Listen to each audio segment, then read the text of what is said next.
अंधारी रात्र, कोसळणारा मुसळधार पाऊस आणि कोकणातल्या एका निर्जीर्ण टेकडीवर उभा असलेला 100 वर्ष जुना भागर्व विला. विशाल आणि अर्णव हे दोन तरुण लेखक शांततेत एका नवीन पुस्तकाचे लेखन करण्यासाठी या बंगल्यात राहायला आले होते. बंगल्याचा इतिहास तसा गूढ होता, पण शहरात वाढलेल्या या तरुणांना भूताखेतावर अजिबात विश्वास नव्हता. तो त्यांचा अति आत्मविश्वास होता की नशिबाचा क्रूर खेळ हे त्यांना लवकरच कळणार होते. बंगल्यात आल्याच्या पहिल्याच रात्री अर्णवला कसला तरी विचित्र वास येऊ लागला, जणू काहीतरी कुजलेलं असावं. विशालने याकडे दुर्लक्ष केलं आणि तो झोपी गेला. पण रात्री ठीक 3 वाजता संपूर्ण बंगला एका भयानक शांततेत बुडालेला असताना जुन्या लाकडी जिन्यावरून कोणाच्या तरी चालण्याचा आवाज आला. टप टप टप. विशालने उठून पाहिले, पण तिथे कोणीच नव्हते. केवळ वाऱ्याने खिडकीची तावदाने वाजत होती. दुसऱ्या दिवशी त्यांनी या गूढ आवाजाचे सत्य शोधण्यासाठी हॉलमध्ये आणि बेडरूममध्ये मोशन सेन्सर कॅमेरे लावले. दुसऱ्या रात्री जे घडलं त्याने त्यांच्या विज्ञानावरच्या विश्वासाला तडे गेले. रात्रीचे फुटेज पाहताना दोघांचेही रक्त गोठले. रात्री 2:15 वाजता बेडवर गाढ झोपलेल्या अर्णवची अंगावरची चादर हळूच हवेत ओढली गेली, जणू कोणीतरी ती अदृश्य हाताने ओढत होते. त्यानंतर ठीक 3 वाजता एका कॅमेऱ्यासमोर एक अवाढव्य काळी आकृती उभी राहिली आणि तिने थेट कॅमेऱ्याच्या लेन्सकडे पाहिले. तिचे डोळे संपूर्ण काळेकुट्ट, अथांग आणि हिंस्त्र होते. त्याच वेळी बेडवर झोपलेला अर्णव अचानक ताठ बसला. त्याचे शरीर एखाद्या लाकडासारखे ताठ झाले आणि तो विचित्र कोनात वळू लागला. त्याने आपली मान पूर्णपणे मागे फिरवली, इतके की हाडाचे कडकड तुटण्याचे आवाज स्पष्ट ऐकू आले. तो एका अमानुष्य, घोगऱ्या आणि अत्यंत क्रूर आवाजात हसू लागला. त्याचा तो भयानक चेहरा पाहून विशालच्या तोंडून शब्द फुटेना. अर्णवच्या शरीरावर कोणत्या तरी अज्ञात सैतानी शक्तीने ताबा मिळवला होता. सकाळ होताच अर्णव पूर्णवत झाला, पण त्याला रात्रीचे काहीच आठवत नव्हते. विशालने त्याला काही न सांगता तातडीने घरातून निघण्याचा निर्णय घेतला. ते सामान भरत असतानाच अचानक घराचे सर्व दरवाजे आणि खिडक्या स्वतःहून जोरात बंद झाल्या, जणू काही त्यांना आताच कैद करायचे होते. बाहेर दुपार असूनही बंगल्यात रात्रीसारखा घनदाट अंधार दाटून आला. तेव्हाच बंगल्यासारख्या तळघरातून एका लहान मुलीच्या हसण्याचा आवाज आला. माझ्याशी खेळणार? अर्णव एखाद्या भावल्यासारखा संमोहित झाल्यागत त्या आवाजाच्या दिशेने खेचला गेला. तळघराचा दरवाजा आपोआप उघडला. आत घोर जीवघेणा अंधार होता. विशाल टॉर्च घेऊन अर्णवच्या मागे धावला. तळघरात पोहोचताच त्याची टॉर्च अचानक भडकून बंद पडली. त्या घोर अंधारात फक्त अर्णवच्या श्वासाचा आवाज येत होता. अचानक विशालच्या डाव्या कानाजवळ 2 हाताच्या टाळ्या वाजल्याचा प्रचंड आवाज झाला. फटाक. विशालने भीतीने डोळे बंद केले. पुन्हा उजव्या कानाजवळ टाळी वाजली. फटाक. ती एखादी अदृश्य सावली त्यांच्या भोवती फेर धरून खेळत होती. विशालने कशीबशी टॉर्च चालू केली तर समोर अर्णव जमिनीवर बेशुद्ध पडला होता, पण त्याचे शरीर निर्जीव वाटत होते, जणू त्याचा आत्मा त्या शरीरात नव्हता. तो एका अत्यंत गडद, अंधाऱ्या आणि समांतर जगात अडकला होता. अर्णवचे शरीर जिवंत होते, पण त्याचा आत्मा त्या बंगल्यात पूर्वी मरण पावलेल्या एका क्रूर मांत्रिकाच्या ताब्यात गेला होता. विशालने अर्णवला कसाबसा ओढत वर आणले आणि बेडवर झोपवले. तो काहीतरी उपाय शोधण्यासाठी बंगल्याच्या जुन्या धुळीने माखलेल्या लायब्ररीत गेला. तिथे त्याला एक जुनी हाताने लिहिलेली डायरी सापडली. ती डायरी वाचताना त्याचे हात थरथरू लागले, कारण 1920 मध्ये या बंगल्याच्या मालकाने आपल्या संपूर्ण कुटुंबाचा नरसंहार केला होता आणि स्वतःचा बळी दिला होता. डायरी वाचत असतानाच लायब्ररीच्या मोठ्या दाराखालून काहीतरी लाल रंगाचे द्रव्य आत येऊ लागले. विशालने जवळ जाऊन पाहिले. ते ताजे, उबदार आणि मानवी रक्त होते. बघता बघता दाराच्या फटीतून रक्ताचा प्रचंड पूर लायब्ररीमध्ये घुसला. लाटावर लाटा याव्यात तसे रक्त संपूर्ण खोलीत पसरू लागले. विशाल भीतीने टेबलावर चढला.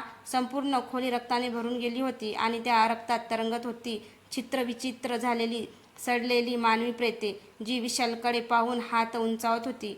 विशालने भीतीने डोळे घट्ट मिटून देवाचा धावा सुरू केला. काही सेकंदानंतर जेव्हा त्याने डोळे उघडले तेव्हा तिथे रक्ताचा एकही थेंब नव्हता. तो केवळ एक जिवंत भास होता, जो त्या जागेतील वाईट शक्तीने विशालला वेड करण्यासाठी निर्माण केला होता.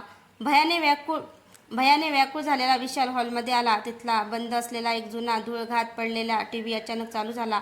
स्क्रीनवर फक्त पांढरे पडसाद दिसत होते आणि एक कर्कश, कानाचे पडदे फाटणारा आवाज येत होता. अचानक स्क्रीनवर एक जुनी, पडकी आणि शेवाळलेली विहिरीची आकृती दिसू लागली. विहिरीच्या आतून एक लांब काळे केस चेहऱ्यावर घेतलेली मुलगी हळूच वर येऊ लागली. तिचे सांधे विचित्र पद्धतीने मोडत होते आणि ती सरपटत होती. ती विहिरीतून बाहेर आली आणि थेट टीव्हीच्या स्क्रीनच्या दिशेने चालू लागली. विशाल हवा खोवून पाहत राहिला. जेव्हा तिचे पांढरे फटक नखे वाढलेली हात प्रत्यक्ष टीव्हीच्या स्क्रीनमधून बाहेर आले, ती टीव्हीच्या काचेला भेदून बाहेर पडली आणि जमिनीवर रांगत विशालच्या दिशेने येऊ लागली. तिच्या कापडामधून पाणी आणि चिखल गळत होता आणि खोलीत मृत्यूचा वास पसरला होता. विशाल मागे सरकला आणि जीव मुठीत धरून थेट अर्णवच्या खोलीत धावला. तिथे पोहोचताच त्याला आणखी एक धक्का बसला. अर्णव बेडवर बसून एका जुन्या मातीने माखलेल्या कापडी बाहुलीशी खेळत होता. ती बाहुली विशालने आधी कधीच पाहिली नव्हती. तिचे ओठ क्रूरपणे हसत होते आणि तिचे काचेचे डोळे जिवंत वाटत होते. विशाल, बघ ना, ही म्हणते की आपल्याला इथून कधीच जिवंत जाता येणार नाही, अर्णव एका लहान मुलासारखा निष्पाप पण भयानक आवाजात बोलला. त्याची त्वचा आता काळी आणि निळी पडू लागली होती. तेव्हाच बंगल्याच्या छतावरून टक टक असा आवाज येऊ लागला. विशालने भीती गळून वर पाहिले. अर्णवची मृत आई, जी 2 वर्षापूर्वी वारली होती, ती छतावर पालथी एखाद्या कोळशासारखी चालत फिरत होती. तिचा चेहरा सडलेला होता, डोळे खोबणीतून बाहेर आले होते आणि ती तिच्या जिभेने विचित्र क्लिकिंग आवाज काढत होती. हे सगळे एका मोठ्या भयानक विधीचा भाग होते. त्या क्रूर मांत्रिकाला अर्णवच्या शरीराचा वापर करून या जगात पुन्हा जिवंत व्हायचे होते. घराच्या चारही बाजूंनी आता अंधारात अनेक अज्ञात नग्न आकृत्या उभ्या राहून अमानुष मंत्रोच्चार करू लागल्या होत्या. संपूर्ण बंगला जणू नरकाचे द्वार बनला होता. विशालला समजले की आता पळून जाण्याचा कोणताही मार्ग नाही. जर त्याला स्वतःला आणि मित्राला वाचवायचे असेल तर त्याला या अंतिम थराचा सामना करावाच लागेल. त्याने धीर एकवटला, खिशातून गंगाजल काढले आणि पूर्ण शक्तीने हनुमंत्र स्तोत्र म्हणायला सुरुवात केली. मांत्रिकाचा आत्मा अर्णवच्या शरीरातून ओरडला, तुझा देव तुला या अंधारातून वाचवू शकत नाही. बंगल्यात प्रचंड वादळ सुटले. कपाटे, पुस्तके, काचा हवेत उडू लागल्या आणि विशालच्या अंगावर येऊन आदळल्या. विशालच्या अंगातून रक्ताच्या धारा वाहू लागल्या, पण त्याने आपले स्तोत्र म्हणणे थांबवले नाही. त्याचा आवाज त्या वादळापेक्षाही मोठा झाला. त्याने ते पवित्र गंगाजळ थेट त्या हसणाऱ्या बाहुलीवर आणि अर्णवच्या कपाळावर शिंपडले. एक प्रचंड कानठळ्या बसणारी आत किंकाळी संपूर्ण भार्गव विलास घुमली. छतावर फिरणारी ती मृत आकृती हवेत जळून खाक झाली. टीव्हीमधून आलेली ती विहिरीतील मुलगी जमिनीवर कोसळली आणि तिचे एका काळ्या राखेत रूपांतर झाले. अर्णवच्या शरीरातून एक प्रचंड काळा धूर निघाला. खिडकीच्या काचा चक्काचूर करत तो बाहेरच्या अंधारात निघून गेला आणि त्यासोबतच ते मंत्रोच्चारही थांबले. सकाळचे 5:30 वाजले होते. पूर्व दिशेला सोन्यासारखा उजेड पडू लागला होता. भार्गव विलातील हे महाभयानक वादळ शांत झाले होते. अर्णव जमिनीवर पडला होता, पण आता त्याचा श्वास नॉर्मल होता. त्याचे डोळे उघडले. त्यात आता ती सैतानी काळी सावली नव्हती. तो पुन्हा पूर्वीचा अर्णव झाला होता. विशालने त्याला उठवले. दोघांनी एक क्षणही न गमावता आपले सामान तसेच सोडले आणि बंगल्याच्या बाहेर धाव घेतली. त्यांनी मागे वळून पाहण्याची हिंमतही केली नाही. आज त्या घटनेला 5 वर्ष पूर्ण झाली आहेत. विशाल आणि अर्णव आता मुंबईत राहतात. त्यांनी हॉरर कथा लिहिणे आणि वाचणे पूर्णपणे सोडून दिले आहेत.